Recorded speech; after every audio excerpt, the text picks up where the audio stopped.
Sir, मारने वाले हो क्या?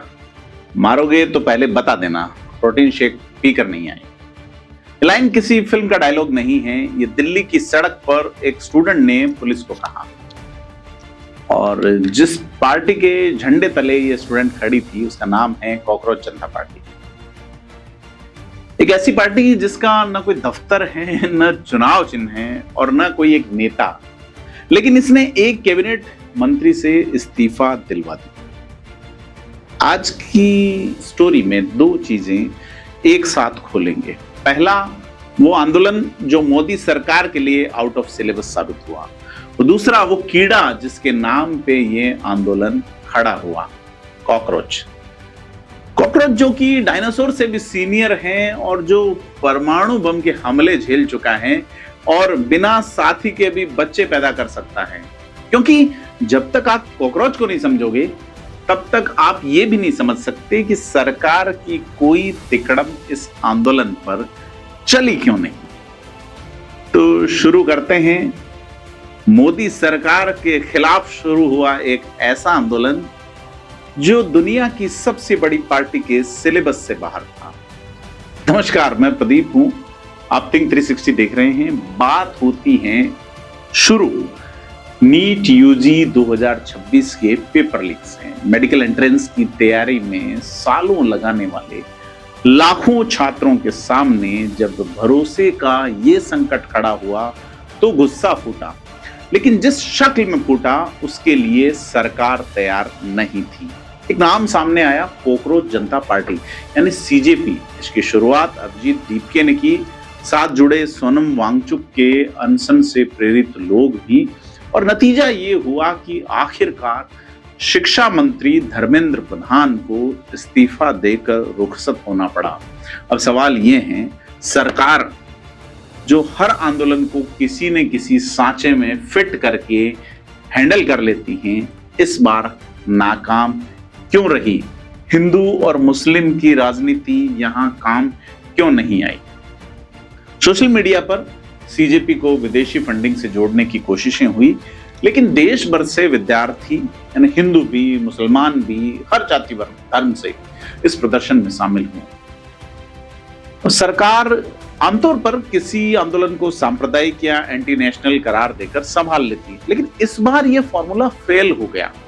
पहली वजह जो है वो ये कि एंटी नेशनल वाला मामला चल रहा है, और वजह नंबर 2 क्या है? जिस कांग्रेस से तुलना होती थी उसे इस पीढ़ी ने देखा ही नहीं। जेन जी यानी 14 से 29 वर्ष वाले युवा 2014 में जब मोदी सरकार आई थी तब इस पीढ़ी के सबसे बड़े लोग भी वोटर नहीं थे। तो जब सरकार अपने काम की तुलना कांग्रेस राज से करके अपनी उपलब्धि गिनाती हैं, तो ये तर्क इस पीढ़ी के अनुभव से बाहर का है। इनके पास तुलना करने के लिए कोई पहले जैसा बुरा दौर है ही नहीं। और तीसरी वजह है, आंदोलन की कोई एक गर्दन नहीं थी। अभिजीत दीपके ने शुरुआत की, सोनम वांगचुक से लोग जुड़े, लेकिन ये नहीं कहा जा सकता कि सिर्फ इनकी वजह से भीड़ आई। कमान किसी एक के हाथ में थी ही नहीं, और जिस आंदोलन का कोई एक चेहरा ना हो उसे दबाने के लिए किसी एक व्यक्ति को निशाना बनाना बेकार साबित होता है। चौथी वजह रही कम्युनिकेशन गैप। मोदी कैबिनेट की औसत आयु करीब 58 साल है। जेन जी की भाषा, मीम्स, ट्रेंड्स, ये पीढ़ी अखबार या न्यूज चैनल नहीं देखती, इसे सब कुछ सोशल मीडिया पर मिलता है। इतना असर हुआ कि 24 जुलाई को कैबिनेट बैठक में खुद प्रधानमंत्री नरेंद्र मोदी ने मंत्रियों को सलाह दी कि इंस्टाग्राम पर जाकर युवाओं से हेलो फ्रेंड्स कहकर बात करें। सोचिए, जिस सरकार को अपने मंत्रियों को सिखाना पड़े कि युवाओं से हेलो फ्रेंड्स कैसे कहा जाए, वो सरकार उस युवा की नब्ज कैसे समझेगी जो सड़क पे उतर चुका है। और 5वीं वजह रही, पारंपरिक इंटेलिजेंस भी फेल रहा। किसान आंदोलन के वक्त सरकार को पहले से इनपुट मिल गए थे कि बॉर्डर सील कर दी गई थी, लेकिन इस बार इंस्टाग्राम रील के जरिए ये प्रदर्शन जो इतना बड़ा हो गया, इसका अंदाजा पुलिस को नहीं लगा। इंटेलिजेंस फेलियर यानी न सांप्रदायिक कार्ड चला, न ऐतिहासिक तुलना है, न कोई एक टारगेट है, न भाषा की समझ है, न पहले से कोई खबर है। भारत की मोदी सरकार के पास इस आंदोलन को समझने का कोई फ्रेमवर्क ही नहीं था। एक सवाल ये है कि ये लोग झुके क्यों नहीं, जेनजी की साइकोलॉजी क्या है।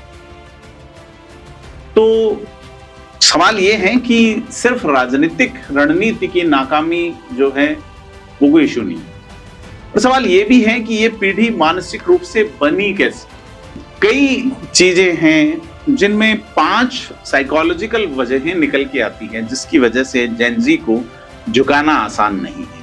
पहला है सवाल पूछने की आदत। जेनजी सिर्फ इसलिए कुछ भी नहीं मान लेते कि किसी बड़े ने कह दिया, जो गलत लिया या जो गलत लगा उनको उस पर सवाल खड़ा करते हैं। दूसरा है अपनी मर्जी के मालिक हैं, जो पसंद नहीं उसके लिए साफ मना कर देते हैं। लाठीचार्ज करके जब जबरदस्ती हटाने की कोशिश हुई तो ये और मजबूती से डटे रहे हैं। तीसरा है कि अपनी पहचान खुद गढ़ते हैं, जाति, परिवार या परंपरागत पहचान से ये खुद को नहीं बांधते। धर्मेंद्र प्रधान के इस्तीफे की मांग करते हुए सड़क पर खड़ा होना ये इनकी उस दिन की पहचान थी। और चौथा है अभिव्यक्ति की भूख, अन्याय पर चुप रहना नहीं चाहते जेनजी। उन्हें लगता है कि अगर आवाज नहीं उठाई तो हालात और बिगड़ेंगे, इसलिए ये रिस्क ले लेते हैं। और पांचवा इनकी खासियत है कि ऑथेंटिसिटी में यकीन करते हैं। ये तभी भरोसा करते हैं जब आप बात प्रमाणित कहें। इन्हें पारदर्शिता चाहिए, झूठे दावे या स्पिन जो होता है इधर से होके बात उधर आना, वो इनको कन्विंस नहीं करती। अब अगर बात करें कि इस आंदोलन के दौरान जेनजी के अलग अलग रूपों की 5-7 रूप नजर आए इसके, और ये रूप बताते हैं कि ये पीढ़ी कितनी कॉम्प्लेक्स और अप्रत्याशित है। पहला आया चेहरा बदतमीजी वाला। प्रधानमंत्री नरेंद्र मोदी समेत कई नेताओं के लिए अपशब्दों का इस्तेमाल हुआ। कुछ पत्रकारों के साथ धक्का मुक्की और बदसलूकी की खबरें भी आई। ये आंदोलन का वो हिस्सा है जो चिंता की बात भी है। देश चर्चा कर रहा है कि इस पीढ़ी की भाषा कितनी घटिया है। लेकिन मैं अगर व्यक्तिगत बात करूं तो जेनजी के जो शब्द हैं, चाहे वो अंक हो, फोमो हो, वास्ते गुने हुइयां हो, इन शब्दों में अश्लीलता है ही नहीं। ये सीधे साधे सरल शब्द हैं। हाँ, उन्होंने जो अपशब्द या गालियां इस्तेमाल की वो इनसे पहले वाली पीढ़ियों की गढ़ी हुई है। इनसे पहले वाली पीढ़ी यानी कि मिलेनियल्स, एक्स, वाई, उनके दौर के शब्द हैं जो इस पीढ़ी ने खुले तौर पे इस्तेमाल किए। यह चिंता के विषय भी है, चिंता की बात भी है, लेकिन इस पीढ़ी ने गालियां नहीं गढ़ी। तो पहला चेहरा बदतमीजी वाला है। जो शब्द पहले की पीढ़ियों ने गढ़ के चुपचाप गुपचुप बोलते थे वो इस पीढ़ी ओपन में ले आई। और दूसरा चेहरा नजर आया नेकी वाला। घायल पुलिस वालों की मदद करते युवा दिखे, रात को खुद उठकर झाड़ू लगा रहे हैं, अपने हिस्से का खाना ड्यूटी पर तैनात पुलिस वालों को खिला रहे हैं। एक ही पानी की बोतल से प्रदर्शनकारी और पुलिसकर्मी दोनों पानी पीते नजर आते हैं। और जैसे मैंने शुरू में कहा था, प्रोटीन शेक पी के नहीं आई हूं, ऐसा सटायर वाला भी चेहरा दिखा। तीसरा चेहरा, आंसू गैस फेंक रहा तो बता देना। ये लाइनें वायरल हुई। लाठीचार्ज से भागते हुए वीडियो पर मोबाइल गेम, सबवे सर्फर्स का म्यूजिक लगाना, पोस्टरों पर लिखा मिला, इवन जो है बहुत सारी चीजें जो पोस्टरों पर जो है वो पैड वाला मामला है। ममा की पोको पैंट्स जो है वो रोक लेती है, आप पेपर लीक नहीं रोक पा रहे हैं, एनटीए वाले। चौथा है इसका जो फेस आया वो है एआई से पोस्टर बनाकर ब्लिंकिट से ऑर्डर किए, जो 15-20 मिनट में डिलीवर हो गए। जोमेटो को स्विगी से जंतर मंतर में इतना खाना पहुंचा कि जमा होने लगा। और पांचवा इसकी जो फेस आया वो है हाजिर दिमाग चेहरा। जैसे ही लाठी उठती प्रदर्शनकारी राष्ट्रगान गाने लगते, जिससे पुलिस को भी सम्मान में रुकना पड़ता। मुंबई में एक लड़के ने बाहर से पुलिस वैन का दरवाजा खोल दिया और हिरासत में लिए गए साथी बाहर निकल आए। छठी इसकी खासियत, इसका चेहरा नजर आया मस्त मोला। वाटर कैनन में डांस, बैरिकेड पर चढ़कर घूमना, सुपर हीरो कॉकरोच के कॉस्ट्यूम में प्रदर्शन, प्रोटेस्ट में जाने से पहले GRWM रील्स आदि। और सातवां इसका फेस नजर आया बेखौफ चेहरा। मुंबई में हिरासत के दौरान धमकी मिलने पर भी छात्रों ने घबराने का नाटक करते हुए उसे रिकॉर्ड करके मजाक बना दिया। 50 ग्राम पाउडर डाल के निपटा दूंगा। एक लड़की 40 मिनट तक पुलिस की वैन के सामने खड़ी डटी रही। यह याद दिलाता है चाइना के टैंक मैन की। दिल्ली में एक टीनेजर लड़की ने हाथ फैलाकर लड़कों को घेर लिया और खुद लाठी के आगे आ गई। ये तस्वीरें ये वो कॉम्प्लेक्सिटी है जो इस आंदोलन को बाकी आंदोलनों से अलग करती है। एक ही दिन में यही पीढ़ी माफी लायक बदतमीजी भी करती है और पुलिस को पानी पिलाने वाली इंसानियत भी दिखाती है। तो अब इनका नाम कॉकरोच ही क्यों दिया गया? जब कॉकरोच जनता पार्टी की वेबसाइट, एक्स अकाउंट और इंस्टाग्राम तीनों हैक करके डाउन कर दिए गए, तो फाउंडर अभिजीत दीपके ने सिर्फ इतना लिखा, कॉकरोच कभी मरते नहीं। एक लाइन में पूरी रणनीति समझ आ जाती है, क्योंकि कॉकरोच सिर्फ एक कीड़े का नाम नहीं है, यह धरती के सबसे जिद्दी, सबसे अविनाशी प्राणी का नाम है। और अब हम आपको बताएंगे साइंस क्यों, विज्ञान क्या कहती है। कॉकरोच वो जीव है जो डायनासोर से भी पुराना है। 35 करोड़ साल का पुराना इतिहास है। 16वीं सदी में स्पेनिश नाविकों ने जहाजों के कोनों में एक चपटा भूरा कीड़ा रेंगता देखा और नाम दिया कुकराचा। यही शब्द धीरे धीरे कॉकरोच बना। 1879-80 में अमेरिका के रोड आइलैंड और पेंसिल्वेनिया की कोयला खदानों में जीवाश्म विज्ञानी सैमुअल हर्बर्ट स्कर्डर को कीड़ों के पंख मिले। जांच में साबित हुआ कि करीब 35 करोड़ साल पुराने कॉकरोच के पंख थे और उस दौर में 7 से 9 सेंटीमीटर तक कॉकरोच लंबे होते थे। 2010 में लंदन के इंपीरियल कॉलेज के वैज्ञानिक रसेल गारवुड की टीम ने 30 करोड़ साल पुराने जीवाश्म के 3142 एक्सरे करके पहला 3D मॉडल बनाया। 2012 में चीन में 31 करोड़ साल पुराने कॉकरोच के पंख मिले, जिसकी नसें आज का जो कॉकरोच है उससे हूबहू मिलती हैं। आज दुनिया में कॉकरोच की लगभग 4500 प्रजातियां, इनमें से सिर्फ 30 ही इंसानों के आसपास पाई जाती हैं। अंटार्कटिका को छोड़ के हर महाद्वीप में कॉकरोच मौजूद है और इनका शरीर किसी इंजीनियरिंग करिश्मे से कम नहीं है। कॉकरोच के शरीर के 3 हिस्से हैं, सिर है, वक्ष है, पेट है। सिर पर 2 एंटीना हैं जिसमें कई सेंसर लगे होते हैं। 2 आंखें जिसे बिना सिर घुमाए वो 360 डिग्री देख सकते हैं। 6 पैर हैं जिन पर कांटेदार ग्रिप होती है, इतनी तेज कि 5 किलोमीटर प्रति घंटे की रफ्तार पकड़ लेते हैं, जो शरीर के अनुपात में इंसान के 300 किलोमीटर प्रति घंटे दौड़ने के बराबर है। यानी उनका जो शरीर है उसकी स्पीड इतनी ज्यादा है। और सबसे दिलचस्प, इनका दिल 13 चैम्बर्स में बटा हुआ होता है। पेट के आखिर में 2 नुकीले अंग होते हैं जिन्हें सेसी कहा जाता है और जो हवा के मामूली बदलाव को भांप कर खतरे की भनक दे देते हैं। यानी कॉकरोच के पास खतरे का अलार्म सिस्टम पहले से फिट है और कॉकरोच का दिमाग सिर्फ सिर में नहीं बल्कि शरीर में 9 अलग अलग गैंग्लिया में बटा होता है। यह हिस्सा डैमेज होने पर बाकी सिस्टम काम करता रहता है। इनके पास इंसानों जैसी नसें और ब्लड प्रेशर नहीं होता, इसलिए सिर कटने पर गर्दन अपने आप पैक हो जाती है और खून अंदर रहता है, सिर्फ पानी न पी पाने की वजह से। आखिरकार डिहाइड्रेशन की वजह से मौत होती है। यानी सिर कटने के बाद भी ये कुछ दिनों तक जिंदा रह सकते हैं। इनके फेफड़े नहीं होते। शरीर के किनारे पर बने छेदों से ये सांस लेते हैं। पैर, एंटीना और पंख कट जाए तो दोबारा उग जाते हैं। खून में हीमोग्लोबिन नहीं होने से सफेद रंग जो है वो, इन खून का रंग सफेद या पीला होता है। ठंडे खून वाले होने के कारण इनका जो है वो तापमान बनाने के लिए इनको एनर्जी खर्च करने की जरूरत नहीं है, इसलिए बिना खाए 1 महीने तक और पानी में डूबकर भी 40 मिनट तक ये जिंदा रह सकते हैं। इनकी ऊपरी त्वचा अपने वजन से 900 गुना अधिक तक दबाव झेल सकती है और पृथ्वी पे 5 बड़े महाविनाशों में से 4 कॉकरोच झेल चुके हैं। लेट डेवोनियन महाविनाश 37.2 करोड़ साल पहले हुआ।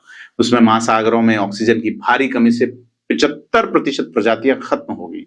इसी दौर में कॉकरोच के सबसे शुरुआती पूर्वज रोचाइड्स पैदा हुए। परमियक ट्राइनिस महाविनाश 25.2 करोड़ साल पहले साइबेरिया में ज्वालामुखी विस्फोट और एसिड रेन से 96% समुद्री और 70% जमीनी जीव खत्म हो गए। कॉकरोच गड्ढे गड्ढों में छिपकर सड़ी लकड़ियां खाकर बच गए। और ट्राइसिक और जुरासिक महाविनाश 20 करोड़ साल पहले जब हुआ, महाद्वीपों में टूटने से 80% प्रजातियां खत्म होगी। कॉकरोच ने हर तापमान में ढलना सीख लिया। क्रेटियस पैलियोजीन महाविनाश 6.6 करोड़ साल पहले मेक्सिको की खाड़ी पर उल्कापिंड गिरने से डायनासोर खत्म हो गए। कॉकरोच जमीन की दरारों में चिपके मरे हुए डायनासोरों का मांस खा के बच गए। यानी डायनासोर जैसे विशालकाय सत्ताधीश खत्म हो गए, लेकिन जमीन की दरार में छिपा छोटा सा कॉकरोच बच गया। क्या यही रूपक इस आंदोलन ने चुना?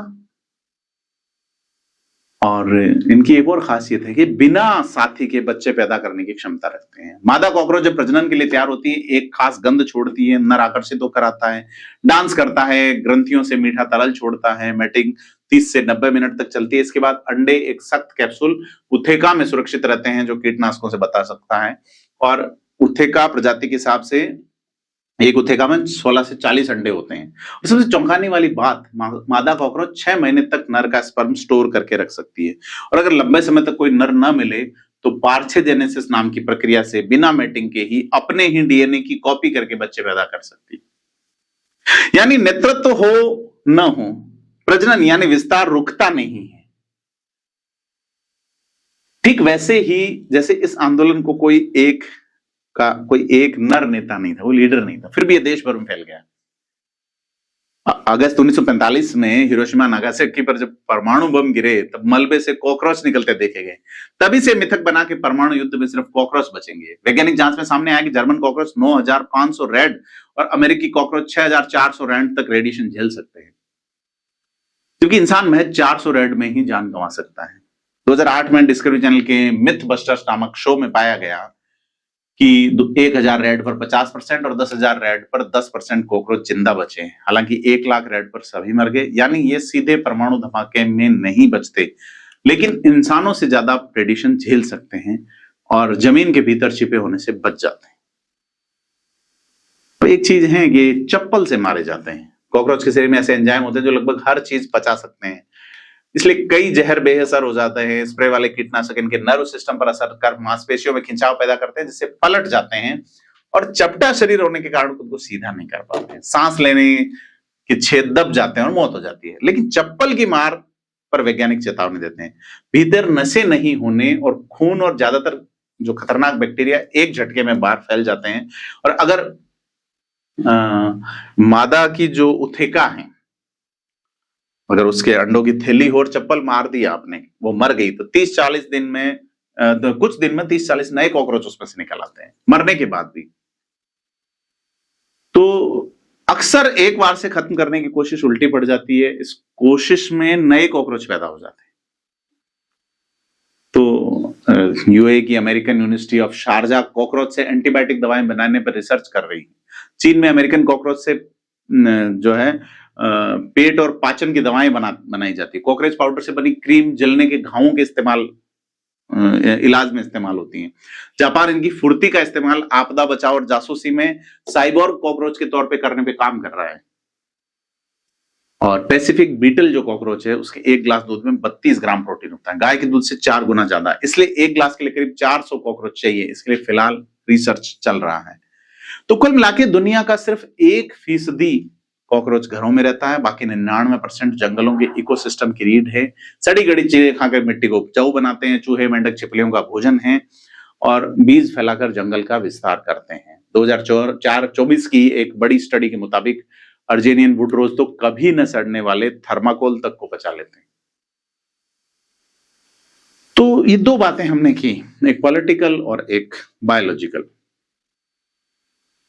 तो ये सत्ता और सर्वाइकल का रूपक है। तो सोचिए, आप जिस जीव को दुनिया सबसे ज्यादा नापसंद करती है, यही जीव धरती पर सबसे ज्यादा सरवाइव करने वाला साबित हुआ है। न कोई एक नेता चाहिए, न कोई तय ढांचा, न किसी की इजाजत, न किसी की जरूरत, बस ढलने की, दरार में घुसने की और वक्त आने पर फिर से उग आने की काबिलियत चाहिए। तो कुचला तो जाता हूं पर मिटता नहीं हूं मैं, जिस मिट्टी में दबाया उसी से उगता हूं मैं। सत्ता अक्सर सोचती है कि एक बार से खेल खत्म हो जाएगा, लेकिन इतिहास बताता है डायनासोर जैसी ताकतें खत्म हो जाती हैं और दरार में छिपा एक छोटा सा जीव बच जाता है, फिर से फैल जाता है। क्या ये सिर्फ एक कीड़े की कहानी है या एक चेतावनी है कि जिस पीढ़ी को आप आउट ऑफ सिलेबस कहकर टाल रहे हैं, उसे बिना समझे कोई भी सत्ता ज्यादा दिन तक टिक नहीं सकती। तो आपको क्या लगता है, आप इस विश्लेषण को कैसे देखते हैं, कॉकरोच और राजनीति को? कमेंट करके बताएं। वीडियो को लाइक शेयर जरूर करें।